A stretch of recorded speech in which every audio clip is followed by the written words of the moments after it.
아, 아, 아.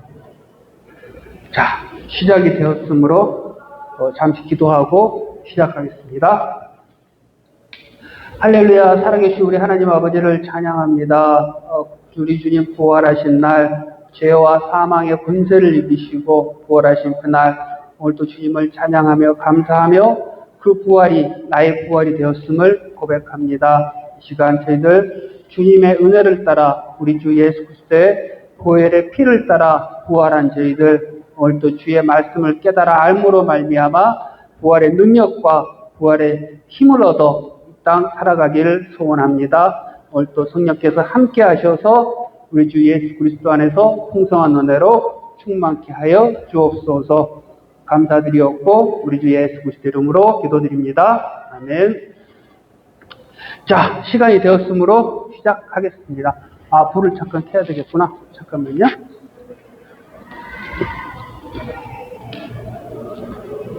네.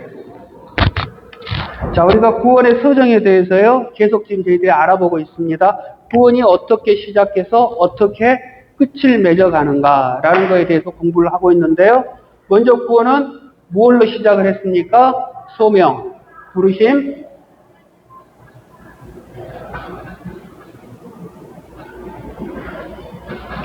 두 번째, 이 소명 부르심을 전부 모든 사람들이 다 받고 구원을 받을 수 있느냐? 그건 아니라고 그랬죠. 누구만 받고 응답한다고 그랬습니까?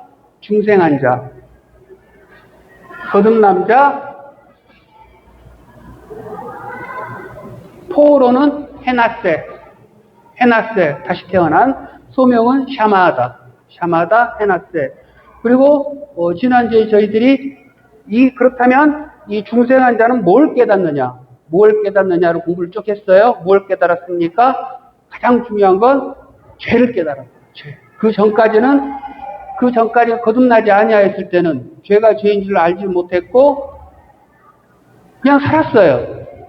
그냥 살고 이게 좋은 건 줄 알았어요. 행복한 건 줄 알았고 이게 당연히 모든 사람들이 삶은 삶이고 나도 그러한 삶을 산다고 생각했어요. 그러나 그 모든 것들은 죄였다는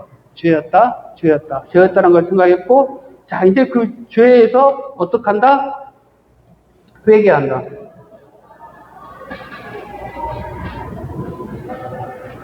회개. 그래서 구원의 서정의 세 번째는 회개입니다. 회개. 자, 우리들은 일반적으로 회개를 죄에 대한 뉘우침, 그리고 반성, 그리고 다음부터는 절대 죄를 짓지 말아야지 하는 그런 다짐, 그렇죠? 이런 것을 회개라고 생각합니다. 회개. 자, 그런데 이 뉘우침을 누구도 했냐면 가룟 유다도 뉘우쳤습니다. 가룟 유다도 내가 어찌하면 메시아를 죽였을 수도 있겠다라는 그런 잘못을 깨닫고 내가 잘못되었구나 하고 뉘우쳤어요. 그러나 어느 누구도 가룟 유다를 회개했다고 하지 않아요. 그거는 그냥 뉘우침, 자기 반성. 자, 회개는 뭐냐면요. 회개는 어떤 다짐과 행위보다는 뭐냐면 방향입니다. 방향. 저번에 뭐라고 그랬습니까? 죄가 하나님을 향하던 이 관역을 정확히 가야 되는데 가지 못한 모든 것들이 뭐라고 그랬습니까? 죄라 그랬단 말이에요.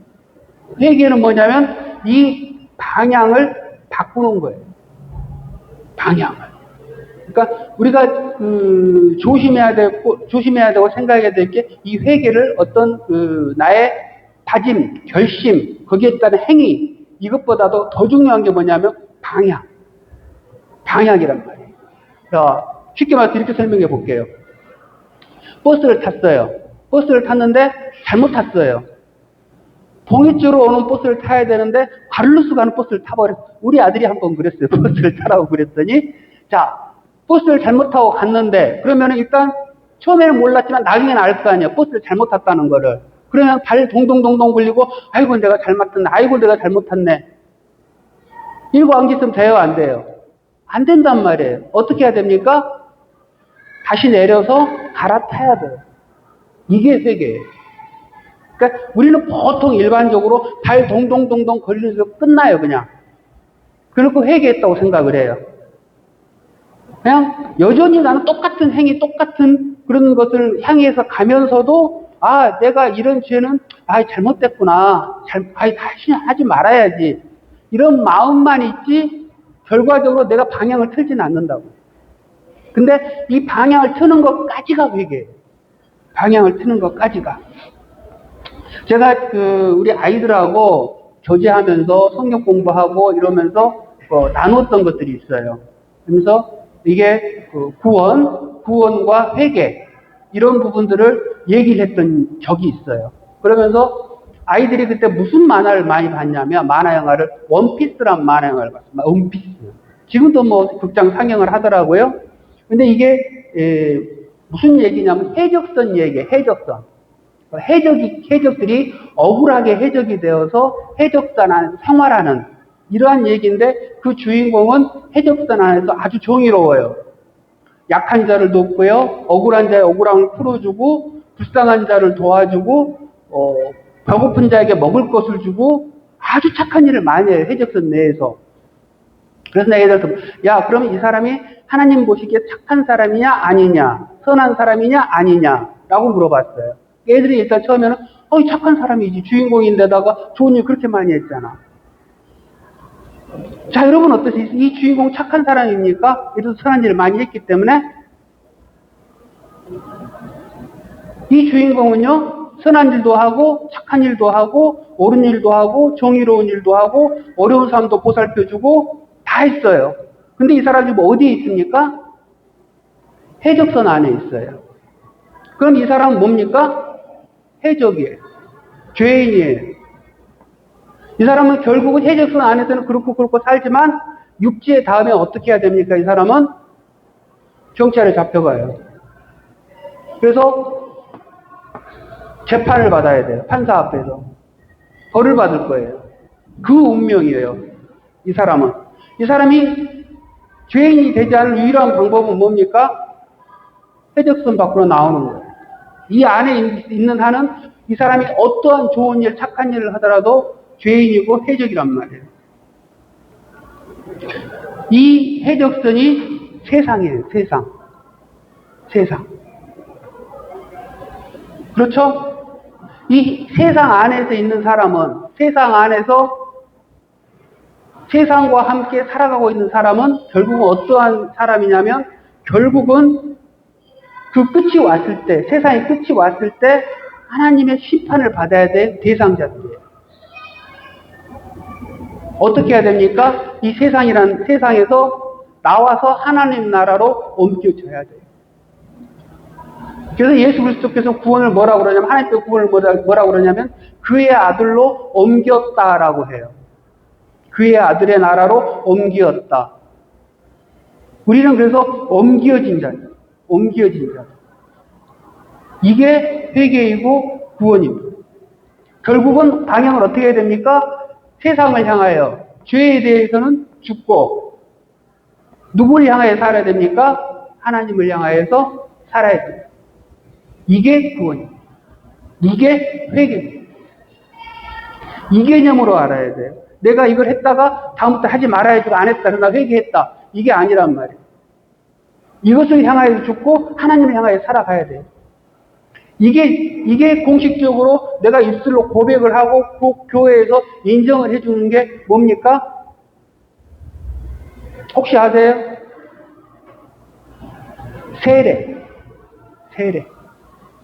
세례식 때 이걸 해요. 세례식 때. 그리고 정식으로 내가 지금까지 살아왔던 옛사람은 죽고 새 사람으로 살겠습니다라는 고백을 하는 게 세례식 때의 고백이에요. 이게 세례예요. 그래서 그러한 자들을 교회로 정식으로 인정하고 교회 회원으로 받아주는 게 세례식이에요. 근데 그게 지금 요즘 대부분 잘 안 되고 그냥 몇 개월 정도 교회 다니면은 그냥 교회 입교를 시켜주고 나이가 차면 세례해주고 이러니까 또 세례에 대한 것들이 아주 희미해졌는데 사실은 세례는 되게 중요한 거예요. 충분히 교육을 하고 공부를 하고 내가 우리 주님을 예수 그리스도 영접을 하고 나는 이제 더 이상 세상을 향하여 죄에 대해서 살지 않겠습니다. 하나님을 향하여 살겠습니다는 신앙 고백을 하고 나의 옛사람은 죽고 새 사람으로 살겠습니다. 왜? 나는 하나님 나라로 옮겨진 사람이니까. 세상에 사는 옛사람이 아니고. 이게 세례식이에요. 이걸 사도 바울이 자세히 설명한 게 뭐냐면, 내가 주기를 지웠는데 갑자기 또 안 보이네. 자, 할 수 없습니다. 내가 가물가물해서. 자, 사도 바울이 이거를 정확하게 설명을 해주는 게 있는데요. 홍해를 지나가는 거. 고린도전서 10장 2절을 보면은요. 고린도전서 10장 2절.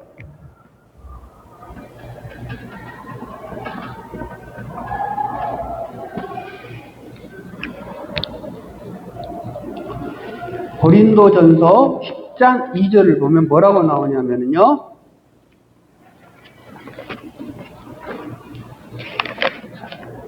모세에 속하여 다 어떻게 했다고요? 구름과 바다에서 세례를 받고 라고 나와요. 모세 안에서 모세에 속하여서 모든 사람들이 다 세례를 받았다라고 얘기해요. 그러니까 이것은 무엇을 뜻하냐면요. 자, 이렇게 홍해가 있습니다. 홍해가 이게 홍해예요. 이 세례를 무슨 의미로 받냐면 사도 바울은 이스라엘 사람들이 홍해가 쫙 갈라졌어요. 이렇게. 그래가지고 쭉 여기 가운데를 타고 들어가요. 지금 들어가고 있어요. 그러면은 이 멀리에서 저 멀리에서 이 사람들 쳐다보면 어떻게 됩니까? 지금 이 사람들은 바다로 들어가고 있는 거예요. 계속. 그렇죠? 바다로 계속 들어가고 있단 말이에요. 바다는 뭘 상징합니까? 바다는 성경에서는 죽음을 상징해요. 죽음. 그러면 이 사람들은 바다로 다 들어가면 지금 무엇 하고 있는 겁니까? 죽으로 들어가고 있는 거예요. 죽으로 들어가고 있는 거예요. 모든 사람들이 바다로 계속 들어가고 있단 말이에요. 죽으러 가고 있단 말이에요. 자, 이쪽에서 볼게요. 이쪽이 이제 가나안이에요. 자, 애굽의 반대편이에요. 그렇죠? 애굽의 반대편. 여기에서 보면은 사람들이 한 명씩 올라나와요. 한 명씩 올라와요. 그렇죠? 바다에서 이렇게 한 명씩 올라오고 있단 말이에요. 그럼 뭐에서 올라오고 있습니까? 네, 죽음에서 올라오고 있는 거예요. 죽음에서. 그 세례는 죽었다가 살아나는 거잖아요. 그렇죠? 나의 옛사람은 죽고 새 사람으로 살아나는 거예요. 애굽이라는 세상이라는 옛사람은 죽고 가나안이라는 하나님 나라라는 새 사람으로 새롭게 되어지는 것, 이게 세례예요. 이게 또한 회개예요. 그러니까 이 회개의 개념을 잘 이해를 하셔야 돼요. 그렇지 않으면 아주 우리가 오해를 하게 돼요. 오해를 하고 어떠한 일이 벌어지냐면 옛날에 그 밀양이라고 그 영화 유명한 영화가 있어요. 안 보신 분들은 안 보시고 아시는 분들은 아실 거예요. 주인공이 아들이 유괴범한테 납치가 돼서 유괴범한테 살해가 돼요. 그래서 이 주인공 여자는 고통과 슬픔과 아픔을 겪고 그 고통 가운데 교회를 들어간다고요. 교회를 들어가서 예배를 드리면서 자기가 자기의 평안을 찾기 위해서 아주 노력을 해요. 노력을 하면서 나는 편안해, 나는 이제 행복해 자꾸 반복을 한다고. 실질적으로는 행복하지 편안하지도 않아요. 근데 말씀이 크리스찬들은 행복과 평안이 온다니까 자꾸 자기를 세뇌하는 거예요. 그러면서 자기가 더 어떤 그 평안과 행복과 어떤 그런 걸 찾고 싶으니까 너무 괴롭고 힘드니까 예수님 말씀에 용서를 하라고 그러더라. 용서를. 그래서 내가 내 아들을 죽인 자를 용서를 해야겠다. 라고 찾아가요. 거기를 찾아갔더니 그 아들을 죽인 살인범은 더 평안한 모습으로 나타나요. 그래서 하는 얘기가 나는 이미 하나님으로부터 죄의 용서를 받았다. 할렐루야. 아주 편안한 모습으로 그러면서 난 당신의 용서가 필요가 없습니다. 이미 하나님으로부터 용서를 받았다. 죄의 용서 다 세상 다 받았다. 그래서 아주 여러 가지 기독교가 아주 그냥 막 지탄받는 이러한 일이 있었는데 여러분은 어떻게 생각하세요? 이게 용서고 회개라고 생각을 하세요? 이게 기독교를 오해한 거고 회개를 오해한 거예요. 회개를 삭개오는요 자기가 죄인임을 깨닫고 회개하고 난 다음에 어떻게 했습니까? 자기가 부당하게 했던 것에 4배를 갚았어요. 4배를. 그러니까 제가 쭉 공부를 하면서 그 부분에 대해서 설명을 다 해드릴 거예요. 아주 대단히 중요한 문제인데 우리가 기독교의 회개를 아주 잘못 알고 있는 부분들. 이러한 부분들이 사실 되게 많아요. 사실 기독교인들이 더 죄를 많이 지을 것 같아요? 안 지을 것 같아요? 안 지을 것 같죠? 안 지을 것 같죠? 그러나요? 기독교인들은 죄에 대한 두려움이 사실은 별로 없어요. 왜요? 회개라는 좋은 제도가 있기 때문에. 회개만 하면 된다는 거예요, 회개만. 회개만 하면 하나님이 다 용서해 주니까 회개만 하겠다 그러고 죄를 짓는 데 대한 두려움이 별로 없어요. 그러나요? 하나님께서는 분명히 계산 다 하십니다. 하나님께서. 이걸 계속 제가 쭉 해드릴 거예요. 이게 참 무서운 얘기인데요. 우리가 못을 뽑잖아요. 못을 박잖아요. 나무에다 못을 박고 이 못을 뺐어요. 그러면은 이 못을 뺐다 할지라도 이 나무는 무슨 자국이 있습니까? 못 자국이 있죠. 이거예요. 우리가 죄를 지었어요. 죄라는 나무에다가 못으로 나무에다가 박았어요. 내가 죄를 회개하고 뺐어요. 그러나 그럼에도 불구하고 그 자국은 구전이 있어요. 그 흔적은 있어요. 그 흔적은 이제 어떻게 됩니까? 내가 그거 막아야 돼. 메꿔야 돼요. 다른 걸로 집어넣고.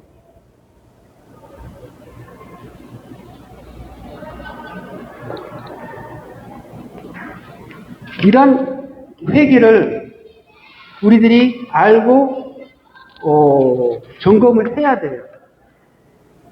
이 부분들이 우리가 희미해지니까 죄에 대한 두려움도 없고요.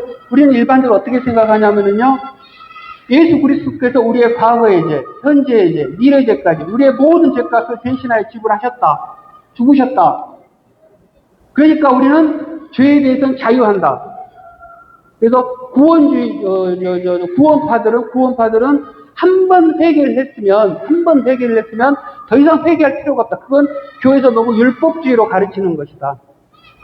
자유해라. 넌 이미 구원 다 받았다. 예수 그리스도께서 완전한 믿지 못하느냐? 왜? 과거, 현재, 미래 모든 죄를 다 깨끗이 해줬는데 그 왜 너희들은 또 죄, 회개 그 율법주의 되는 거야. 율법주의.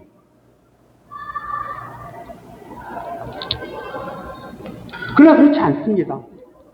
자, 예를 들어볼게요. 운전하다가 실수로 남의 차를 박았어요.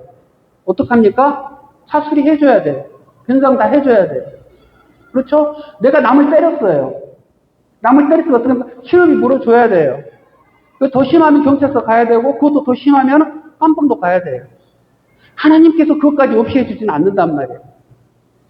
그러니까 하나님께서 구원에 관해서 더 이상 죄의 값을 지불할 책임을 하나님께서 묻지 않아요. 그러나 우리 행위에 대한 상급과 처벌은 분명히 있어요. 분명히 있어요. 하나님께서 우리 아들이 죄를 지었어요. 큰 죄를 지었어요. 그렇다고 이 아들의 지위가 사라집니까? 여전히 아들이잖아요. 그렇죠? 그리고 내가 그 아들의 사랑을 포기합니까? 여전히 사랑해요. 그러나 그 아들은 어떻게 하면 죄를 지었기 때문에 죄의 값을 받아야 돼요. 그게 그 아들이 더 이상 죄에 머물지 않게 하는 방법이고 그 아들을 살리는 방법이에요. 그 아들은 죄의 값을 치러야 그 아들이 살아요. 고린도전서, 베드로전서 2장 20절 한번 볼게요.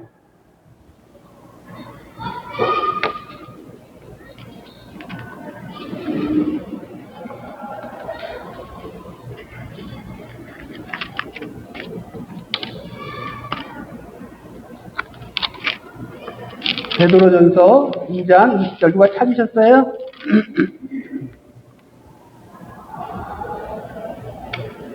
찾으셨습니까? 자, 보겠습니다. 죄가 있어 매를 맞고 참으면 무슨 칭찬이 있으리요? 그러나 선을 행함으로 고난을 받고 참으면 이는 하나님 앞에 아름다우니라. 이게 지금 교회에 대한 얘기거나 예수님께서 세상 사람들한테 하는 얘기가 아니에요. 교회 신자들한테 하는 이야기예요. 그러니까 고난에는 두 가지가 있다는 거예요. 두 가지가. 내가 죄를 지면 징계를 받는데요. 벌을 받는데요. 그렇죠? 근데 신자는 무슨 또 징계가 또 고난이 또 있어요? 죄를 짓지 않음에도 고난이 있단 말이에요. 그렇죠? 내가 교회에서 정말 신앙생활 열심히 하고 정말 성도들을 위해서 섬기고 목사님도 섬기고 헌금도 많이 하고 다 한단 말이에요. 다 해도 애매히 받는 고난들이 있어요. 괜히 누가 오해하거나 어떤 시기하거나 질투해서 이상하게 나쁜 소리도 들려오고요. 또 내가 하는 걸 오해해서 저 사람 지금 하려고 지금 괜히 하는 거다. 그래서 내 의도와 상관없이 막 그런 오해가 생기기도 해요. 근데 예수님께 뭐라고 그러십니까? 성경은 그럴 때 네가 그걸 참아낼 때 하나님께서 그걸 아름답게 보신답니다. 분명히 그런 일이 있다는 거예요. 그렇죠? 그리고 네가 죄를 지면 당연히 매를 맞는다는 거예요. 매를 맞아요.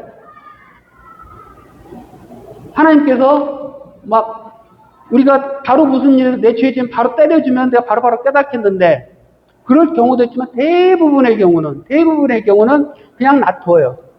어느 정도 한참 돼서 무슨 일을 나한테 딱 주시는데 역적으로 깨어있는 사람은 자기의 옛날 과거 어떤 잘못이 불현듯 이걸 통해서 딱 드러나는 경우가 상당히 많아요. 내가 이런 죄를 내가 옛날 지었는데 그게 똑같이 나한테 갚아지네. 이런 영적인 부분들이 상당히 많아요. 그러니까 하나님께서는 어떤 식으로든 그 죄에 대한 책임을 물으세요. 근데 난 회개했으니까 죄에 대한 책임 없어. 하나님께서 은혜로 다 갚아주셨어. 대단히 잘못했어. 대단히 잘못했어. 자, 성경을 한번 또 찾아볼게요. 요한복음 13장 10절.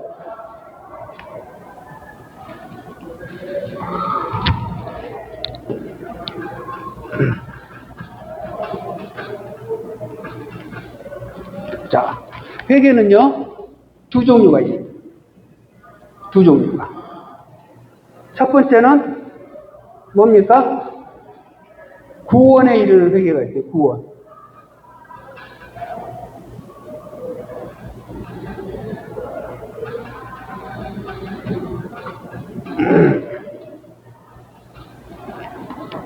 이거는 누가 합니까? 거듭난 자가 해요. 중생한 자가. 이거는 몇 번 합니까? 일평생에 한 번 합니다. 한 번. 내가 내 죄임을 깨닫고 예수 그리스도로 거듭나고 보니까 하나님께는 은혜를 확 주니까 내가 이러한 죄인이었구나. 이런 죄 가운데 나는 영원한 지옥에 빠져야 될, 영원한 형벌을 받아야 될 이러한 죄인이었구나라는 걸 깨닫고 예수 그리스도를 의지하게 됩니다. 나 이런 죄에서 벗어나야 되는데 우리 주님이 나를 대신해 줄 거야. 우리 주님만이 나를 구원해 줄 거야. 라는 그런 믿음을 가집니다.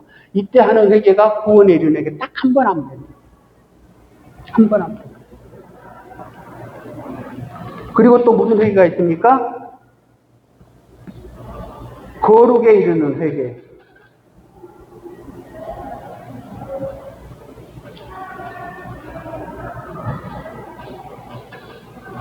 이건 언제 합니까? 날마다.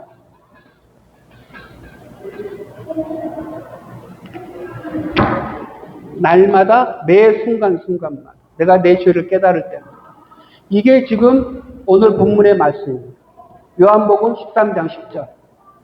요한복음 13장 10절은요, 어떤 얘기로 꾸며져 있냐면요, 제가 잠깐 설명을 드리면, 예수님께서 최후의 만찬 하시는, 최후의 만찬.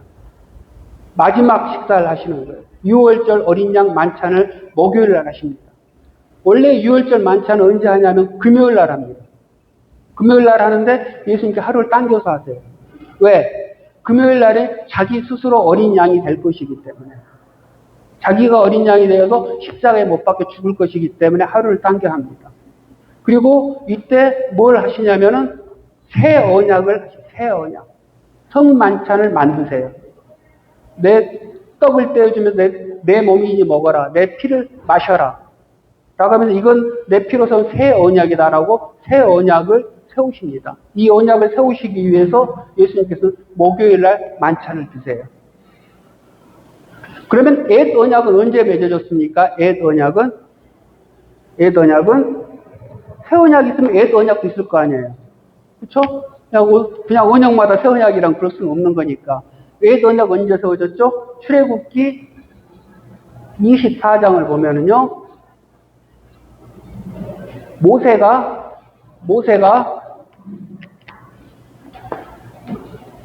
출애굽기 24장 보면 모세가 백성들을 모아놓고 백성들을 쫙 모아놓고 율법을 낭독합니다. 11조부터 율법을 쫙 낭독해놓고 자, 너 이게 하나님의 율법이다. 너희들이 이걸 지키겠느냐? 하고 딱 물어봐요.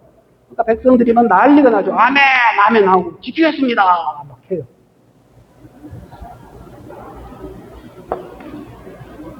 그러면은 모세가 어떡합니까? 됐다. 그러면은 너희들은 언약을 맺어졌다. 이제부터 너희는 하나님의 백성이고 하나님의 보호와 인도하심을 받을 것이고 그러나 오늘 이 맺은 언약을 지키지 못하면 어떻게 된다? 이 짐승의 피같이 될 것이다. 피를 쫙 백성들한테. 피를 붓고 죽을 것이다 라고 언약을 맺어요. 이 백성들은 이때만 해도 전혀 알지 못해요. 자기들이 얼마나 지금 무서운 언약을 맺었는지. 이 언약을 백성들이 지킬 수 있습니까? 없습니까? 없단 말이에요. 없으니까 하나님께서 어떻게 해주십니까? 아사라 말아라. 너희들은 안 된다. 그러면서 제사제도를 주세요. 제사제도를 주고 너희들이 죽지 말고 짐승이 대신 피를 흘려라. 그러면서 이 제사제도를 주세요. 제사제도를 주면서 누구를 생각하게 합니까? 누구를? 예수 그리스도를 생각하게 해줘요. 할 때마다 날마다 어렵게 힘든 이 제사를 지낼 때마다 완전하신 이 제사, 완전하신 예수 그리스도를 바라보게 만들어요. 그게 옛 언약이에요. 이 옛 언약을 예수님께서 목요일 밤에 새 언약으로 바꾸십니다. 짐승의 피로 맺었던 이 언약을 예수 그리스도의 피로 바꿔주세요. 그래서 불완전하였던 언약, 매번 드려야만 했던 그 제사를 단 한 번으로 끝내버리십니다. 완전하신 제사로 바꿔버리세요. 그리고 옛 언약에서는 뭘 했냐면 이 율법을 지킴으로 자기네들이 살아갔는데 이제는 어떻게 됩니까?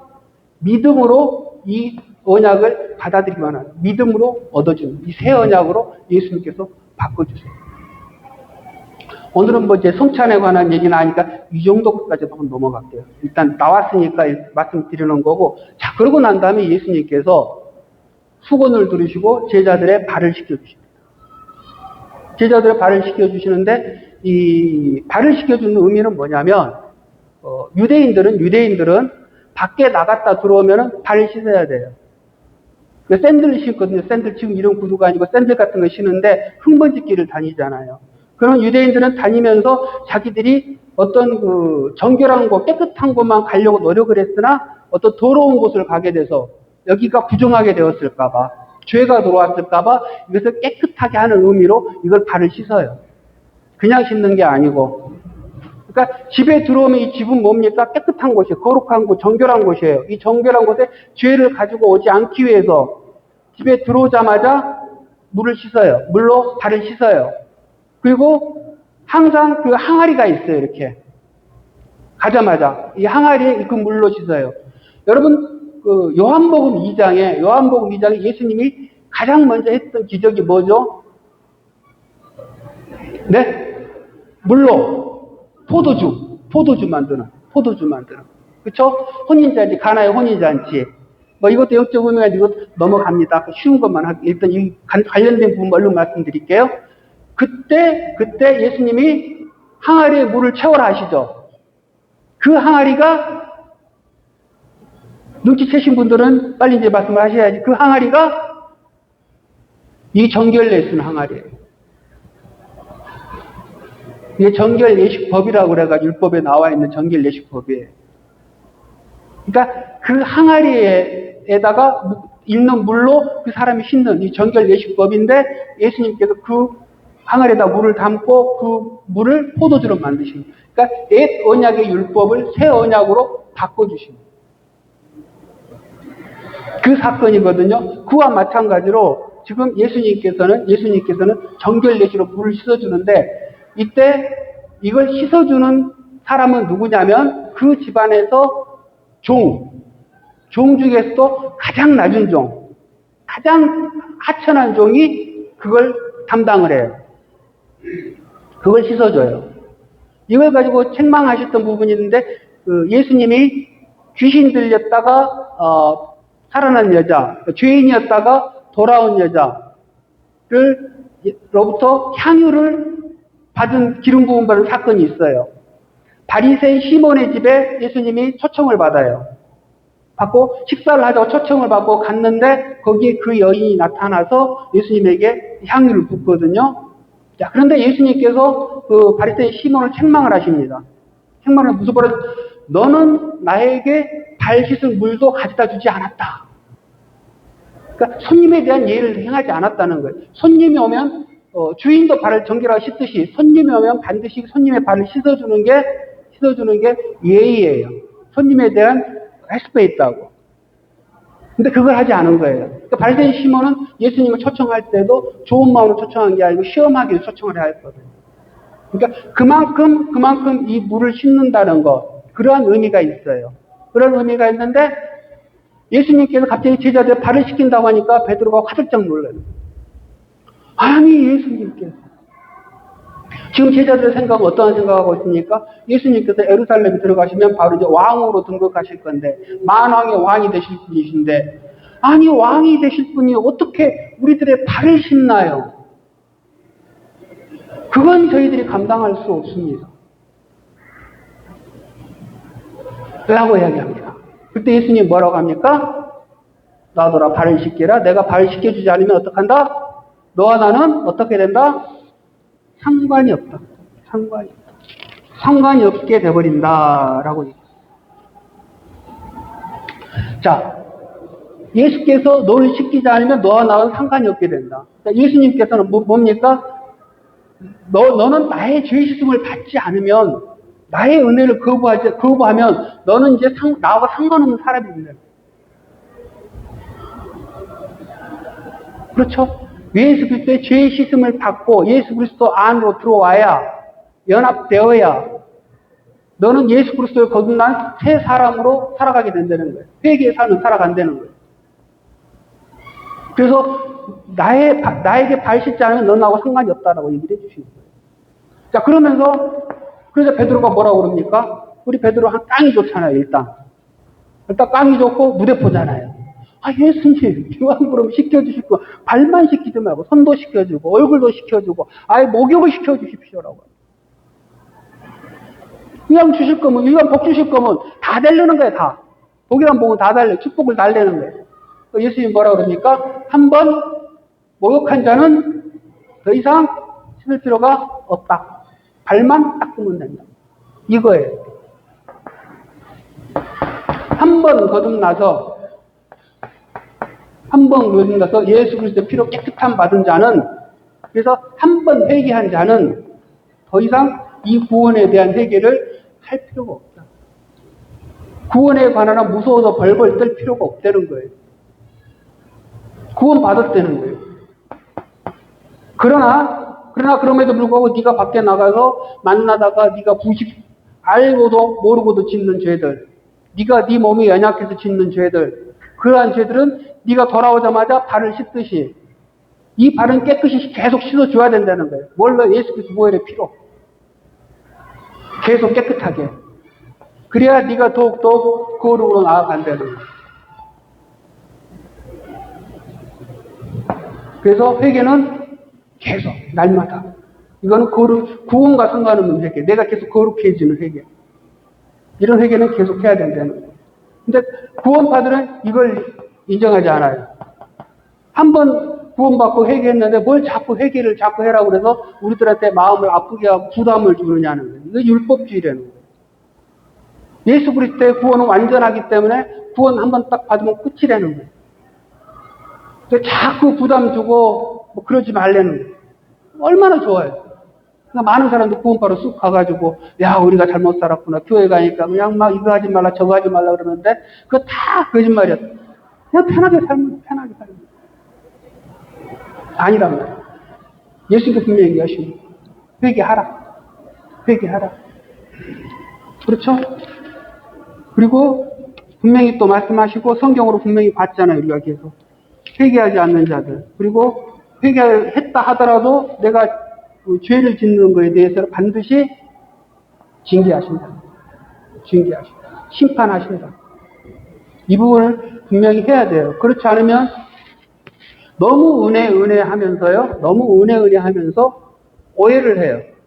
나 구원 받았는데 그리고 예수님께서 이 죄 용서 다 해주셨는데 그리고 내가 죄 짓고 가서 예수님 잘못했어요. 내가 이런 죄 졌어요. 근데 뭐 회개하면 용서해 주신다며요. 회개했어요. 용서 받은 거죠? 땡 하고 이제 즐겁게 산다. 이거 아니란 말이에요. 죄가 얼마나 비참한지, 죄가 얼마나 무서운지, 죄가 너를 얼마나 악한 길로 끌고 가는지를 우리 주님은 알려줘야 돼요. 그래서 내가 행한 대로 분명히 정확하게 징계하세요. 죄의 무서운 줄을 알아야 돼요. 절대 하나님은 만만하지 않으세요. 제가 새벽기도 때 제가 했었지만 하나님께서는 죄를 어떻게 결단을 하셨어요? 죄의 값은 죽임이라고 해서 죽음을 그 아들에게 물었고 또 우리가 죽음이 그 끝이 아니었잖아요. 죽으면 영과 혼이 분리되어서 육과 영이 분리되어서 육은 이 땅에서 흙으로 돌아가지만 영은 어떻게 됐습니까? 남은 결산을 했단 말이에요. 남은 결산을. 어떻게 했습니까? 영원한 지옥의 형벌로 결산이 했어요. 하나님께서. 그래서 예수님께서는 우리가 받아야 지옥의 형벌까지 다 감당하시고 우리한테 구원을 주신 거란 말이에요. 우리가 구원이 절대 값없이 받은 구원이 아니에요. 이 큰 구원을 받았는데 이 사람들이 죄를 그냥 가볍게 여기고 그렇게 할 수 있다?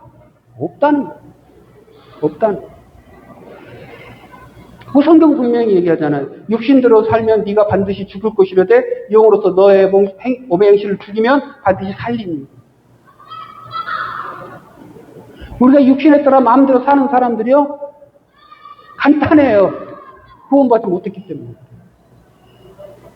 교회 다니면서 왜 저래? 간단해요. 교회는 다니지만 하나님의 은혜로 거듭나지 못했어요. 그래서 그러는 거예요. 거기에 대한 두려움과 떨림이 있어야 돼요. 내가 정말 거듭났는가? 내가 하나님 앞에 거듭나서 진정한 회개를 하고 난 정말 하나님 향해 사는가? 나는 그런 거룩한 떨림이 있어야 되고 그걸 향한 몸부림이 있어야 돼요. 그걸 가고자 하는 소원이 있어야 되고 그래서 그걸 위해서 기도를 하게 되는 거예요. 그 기도를 할 때 하나님께서 응답하시고 그걸 인도를 해주신다니까요. 내가 맹하니 가만히 내 멋대로 살고 있으면서 하나님께서 나를 그냥 인도해 주신다? 그렇지가 않아요. 먼저 하나님께서 그 마음을 주십니다. 어떻게 해요? 말씀으로, 설교로, 또 이런 성경 공부를 통해서 그 마음을 자극을 해주시고 하나님께서 말씀을 주세요. 이럴 때 내 마음이 요동을 치는 거예요. 막 찔리고 회개의 마음이 들고, 아, 내가 잘못 살았구나. 지금 내 이 모습 이대로 가다 나는 그럼 지옥이네? 이건 아닌데, 이래서는 안 되는데, 난 하나님 나라로 가야 되는데, 이런 소원이 생기고, 여기서 벗어나고 싶은 마음이 생겨요. 이럴 때 하나님을 붙잡게 되는 거예요. 그럴 때 예수님 빛을 붙잡게 되는 거예요. 그렇지 않고 그냥 붙잡으라 그러니까 내가 붙잡겠다? 절대 못 붙잡. 절대 잡히지 않습니다. 내가 하는 거죠. 이게 회개예요. 궁금한 점 있으십니까? 사실은 조금 더 있지만 시간이 다 되었으므로 여기서 마쳐야 될 것 같습니다. 자, 기도하겠습니다. 아버지 감사합니다. 오늘 또 죄와 회개에 대해서 저희들이 나누었습니다. 하나님 참으로 하나님의 거룩한 말씀을 듣는 것이, 하나님의 바른 복음을 듣는 것이 얼마나 큰 은혜인지를 모릅니다. 아니, 참으로 우리가 회개하오니 주여 받아주셔서 날마다 더욱더 거룩한 자가 되게 하시고 주의 은혜 안에 머무는 자가 될 수 있도록 그 길을 인도하여 주옵소서. 이제 돌아갑니다. 돌아가는 갈구걸음을 붙잡아 주옵시고 이번 한 주간도 우리 부활하신 우리 주님의 십자가를 붙잡고 죄와 어둠에서 이 세상에서 승리하는 귀한 삶 살아내는 우리 모든 성도들 될 수 있도록 인도하시고 축복하여 주옵소서. 감사드리었고 우리 주 예수 그리스도 이름으로 기도드립니다. 아멘. 감사합니다. 감사합니다.